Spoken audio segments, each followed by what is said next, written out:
camera's going to die. Out of juice. The camera's going to dry. It's going to go out of juice. This is an... God Christ.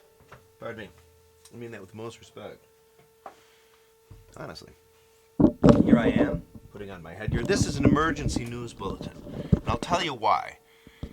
Look below. See the description below? You got to hit that show more or whatever. Look down there. There's going to be a link to a photograph which Polar... Can you hear what I'm saying? Polar Studios. It was a promo shot for Polar Studios.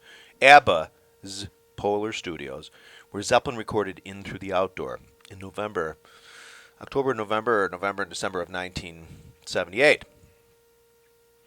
Here's the deal. It's a promo picture because ABBA's Polar Studios had just opened. So there's a promo picture that they might have put in trade publications then. There's a copy of it that exists on the internet, which is it's like almost like a copy of a copy, so it's kind of blurry, like it's not real clear. Obviously the original exists out there somewhere, and if we had the original that'd be terrific. But you'll see Bonham's kettle drum set up while sitting in front of the camera. This might have been right before they recorded too. They might have just set his stuff up because you can kind of see mics around it and stuff. It might not have been during the recording, but maybe it was. Probably, I would imagine just when they got there, they're probably like, wow, Zeppelin's in here, let's take some pictures. You can see two drum kits. Okay, I've mentioned this in other videos, and a lot of diehard Zeppelin people know about this photograph. But it's a color picture. You can see off to the left Bonham's green sparkle kit set up. Okay, but you also see towards the center right of the picture a 2615. You can't really see the floor toms, but it was always said to me that it was Silver Sparkle. Bonham, in fact, did receive, a Silver Sparkle kit from Ludwig. I think in 75 they said. Okay, and it was a 2615 1820. At least that's what I've heard. You know, it was probably a 20. He probably got a 14 with it too, and probably a 16 1820, which he did. He got other pieces with his kids. But anyway, nonetheless, in the picture, I always assumed it was the Silver Sparkle kit because that's what, Jeff Ochiltree always said. Well, Bonham never recorded with the stainless steels. But I'm going to tell you an urgent news bulletin. Upon inspecting the photograph very carefully,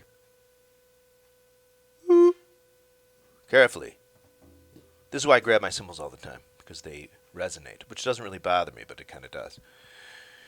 The kit set up at Polar Studios in this photograph is the stainless steel kit.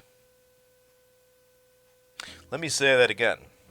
The drum kit set up at Polar Studios in this picture, this promo picture, is the stainless steel kit. I know it is. Because if you look closely at the 15-inch rack tom that has the mock lugs, now don't get me wrong, it's entirely possible Bonham's Silver Sparkle kit, that there's no pictures of it that I've ever found, might have had the mock lug on the 12 by 15. It could have. I actually heard from somebody it didn't. Actually, Bill Townsend told me it didn't, I think. The late Bill Townsend, but he might not have known. But if you look, you can see the reflections. There's some microphones. Looks like a, what are the mics? 21s. Or not RE21s, SD21s. Anyway, you know what I mean? They're black. They're about like this. Sometimes they used to speak through them sometimes in the late 60s. Something Sennheiser 421s. I don't know. But there's a microphone very close to the rack tom, and you can see the reflection of the microphone. I look closely, and it's hard to see, but you can see the reflection of the cymbal stand too. The drum kit set up at Polar Studios is a stainless steel kit. Now, technically, somebody might say, well, maybe he didn't record with them. Maybe they just used it for the picture.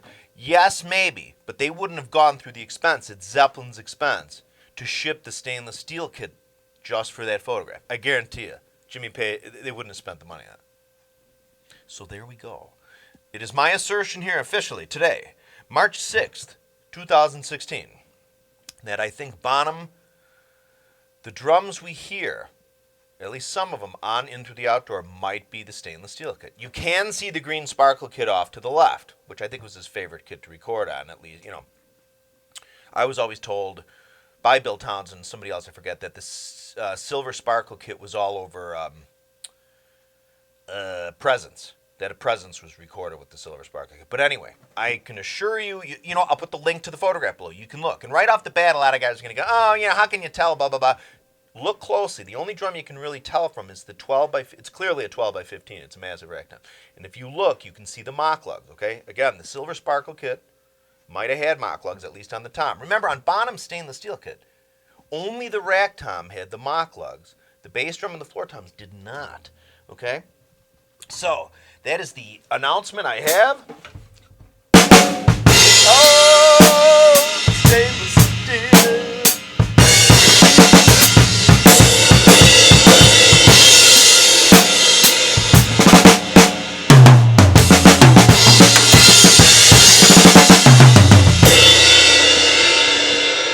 Shut up.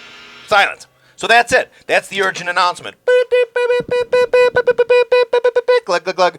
So what I'm going to do is give me a little, I'm just going to, for fun, just play around a little Bonham riffs on the drums just to celebrate what I think is a major discovery for us diehard John Bonham Zeppelin geeks. This means a lot to us diehard Zeppelin geeks. If you click down here and you're a casual Led Zeppelin fan, please refrain from leaving bad comments on there because it means a lot to us diehard Led Zeppelin geeks. Ready?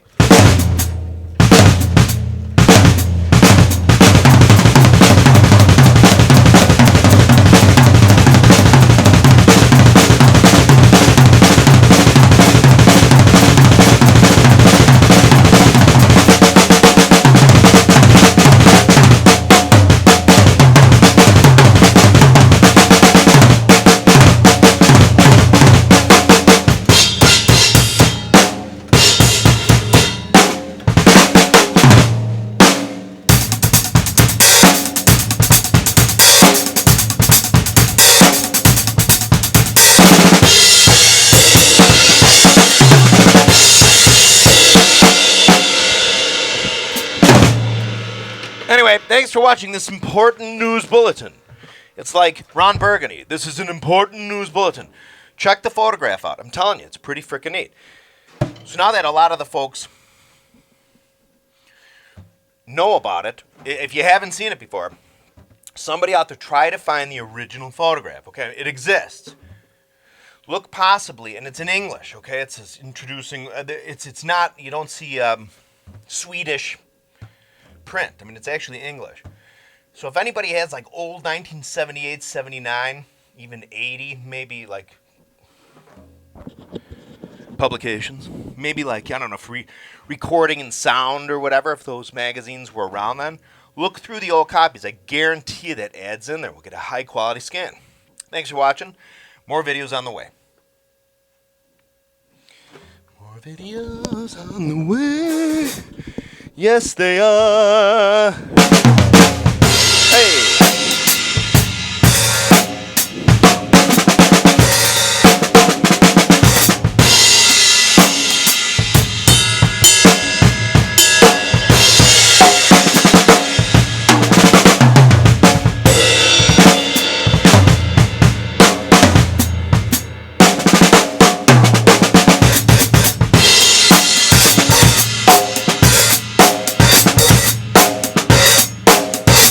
Hang on, we gotta really hit that bark has to be nice and barky. Rough!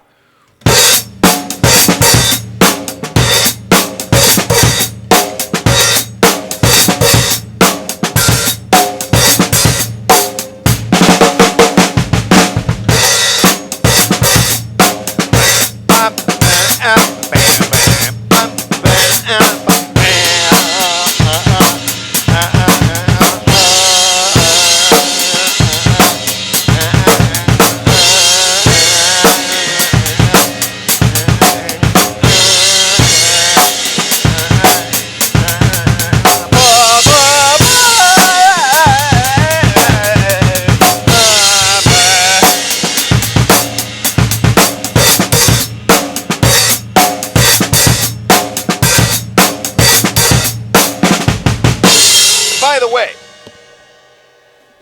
I do think that at the very end of the crunch, I maintain this, people don't, but when you hear, where's that confounded bridge? I assure you that is John Bonham. People right now be like, no, it's not. Somebody said it was Robert Plant. There's no doubt. Have you seen the bridge? That's obviously Plant, right? But I remember reading, again, over the years I've read, before the internet, magazine articles or in books, where it said Robert Plant and John Bonham went in it said to do something. I swear to God, it mentioned the crunch and it mentioned both the dudesicles. So I got to find all this stuff. That picture of John Bonham at Kezar Stadium. It was up at Kezar. And you can clearly see in this photograph, Bonham's 24-inch ride. It says giant beat as big as life on it. A black letter one that they made up until about 74 or 75. Take it from me and Peisty Bob and some of these other... Is there hair that's dangling up here? Anyway, thanks for watching. More videos on the way.